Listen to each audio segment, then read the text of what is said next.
Hey, I will personally teach you how to get dreadlocks in the Dreadlock school, either for yourself or for others. Now in these courses, I'm going to teach you how to do instant dreadlocks using only 2 tools. Now this is very affordable considering that if you were to go to a loctician, they would charge you about $100 per session.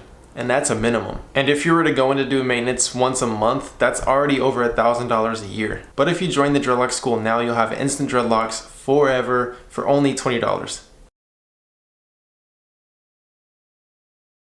Hey, what's going on everybody? Welcome back to an episode of Greatlocs. I'm Gunther the Great, and today we'll be taking a look at Scarlord's Dreadlocks. I feel like Scarlord's Dreadlocks can be somewhat of a freeform style, but at the same time they have to be somewhat maintained because of certain things. But we'll talk about that here in today's video. So before we get into it, make sure you give this video a thumbs up, and do not forget to subscribe if you enjoy dreadlock content. So let's get into it. So the reason I said that Scarlord has a freeform style of dreadlocks is because we see that he has some really skinny dreadlocks. He has dreadlocks that aren't even completely formed yet. You see on the top that there's still some that you can see through.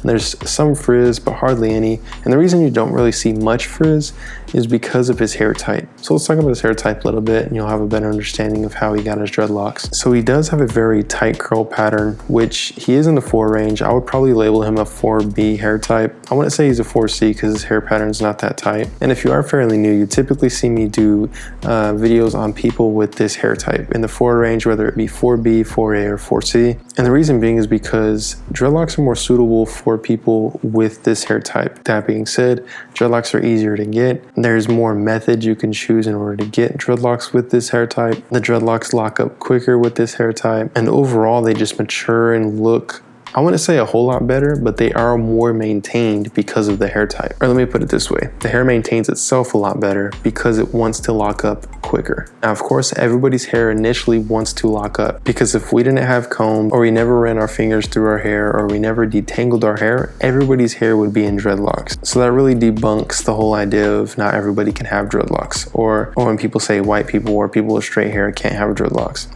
Because the fact is if anybody with any hair type were to not comb through their hair, it would turn into dreadlocks. So everybody can have them. Now of course there's a stigma that comes with them, so you have to understand that no matter what color you are, no matter what hair type you are, there is a stigma that comes with it that people from the outside looking in, they have kind of a weird view of it. Some people do. Obviously there's people out there who don't care or don't mind, but regardless of what you do, what hairstyle you have, the way you dress, there's always gonna be people out there that don't like it and will be against it. So that's just one thing to know going into anything. Another thing that kind of points out the freeform style of his dreadlocks is how curly those tips are. You see how the tips aren't completely maintained, they're still a little frizzy. And one thing that's really cool and you can all really appreciate is that they are still curly, which kind of shows his hair type a little bit more, and he could even possibly be a 4A versus a 4B. Although it's in the 4 range, there is a slight difference. Curl pattern's a little bit more loose, but with his hair being in dreadlocks already, we can just say that he is between a 4A and 4B. I've seen some people saying that his dreadlocks resemble the way XXXTentacion's dreadlocks looked. And I can see that, but XXXTentacion's were actually a little bit more maintained than Scarlord's are. Because we see with Scarlord's that his tips aren't fully maintained, but with X we've seen that his dreadlocks were completely maintained.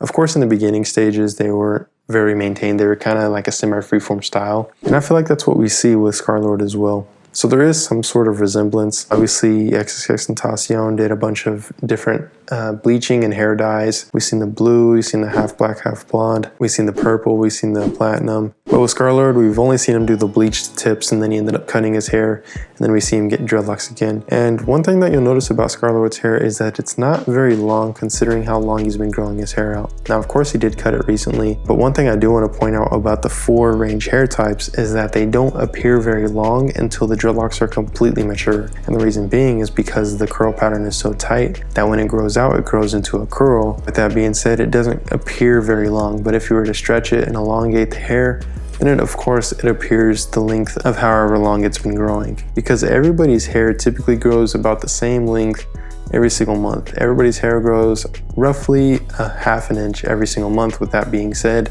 your hair grows about 6 inches a year. And that's across the board, no matter what hair type you have, but some hairs just appear shorter than others. So take straight hair for instance. When it grows an inch, it appears an inch.